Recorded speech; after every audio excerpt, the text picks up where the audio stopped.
So, yeah, uh, it's 1:30 a.m. March 29th. Uh, Ultra Music Festival ended, I want to say, probably a day and a couple hours ago. Uh, yes, I was there at the main stage at Ultra, watching Deadmau5. And, yeah, I had VIP. And so I was in the front, right in the center of the VIP area in front of the main stage with me and my friends and everything. So I basically caught the whole entire thing. It was amazing. Which thank you to the person who posted this video in HD from the VIP top floor or whatever, because I was there earlier watching Faithless and Swedish House Mafia and all of them, but for Deadmau5, I had to be right in front of the center, and just I thought it was just phenomenal. Just honestly, just there's no word there's no words to even describe just how Deadmau5 even put that down.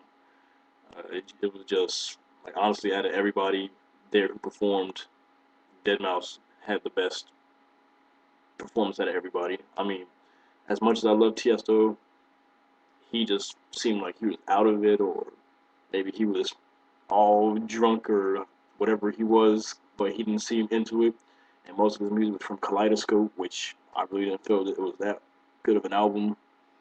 I was expecting at least for him to close out Tiesto to close out his set with Elements of Life at least, but I guess he just wanted to push more Kaleidoscope onto us. But Deadmau5 definitely had the best performance out of everybody on the main stage for day two. Even though I will give it to Benny Benassi and Faithless.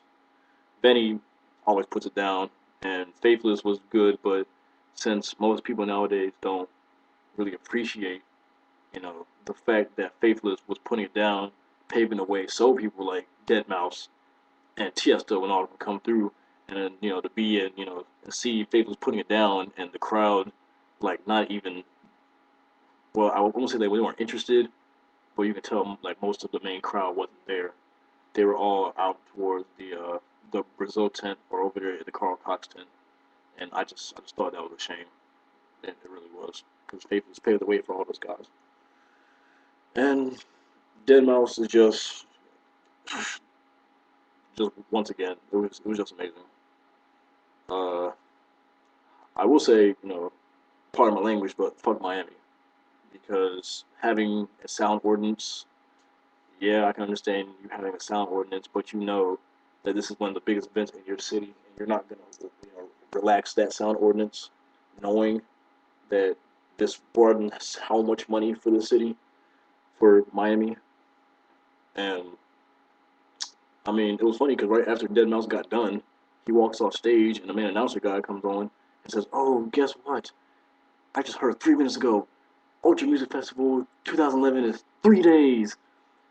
And everybody's like, cool, but at the same time, it's still gonna be the same bullshit. Pardon my language again. Next year, because all this is gonna be is, oh, guess what? We're gonna play all the way up to 12 o'clock a.m. and then cut all the music. Like for example, day one, which was on Friday, which was Friday night. Day one. Uh, yeah, excuse me. Pardon me. I'm collecting my thoughts. Day one, at the end of Tiesto, Felix the House Cat was playing in the Ibiza tent. And right after Tiesto got done, people were walking by the Ibiza tent, walking toward the main entrance, and he was still throwing it down. And he was getting it in. Like it was about to be, he about to go off. And then right as the breakdown happens, I watched as somebody walked up on stage and taps him on the shoulder. Felix the House Cat turns around, says something to the guy, turns around, and he goes, "Er," and cuts the whole entire set. And he was like, "Yeah, I'm sorry, I had to cut the set short because apparently Miami said to." And honestly, that was just an example of how I thought Miami really screwed that up. Uh, but once again, thank you for posting this video of Deadmau5. with this bass so loud I couldn't even breathe. But yeah, hopefully there will be more to come.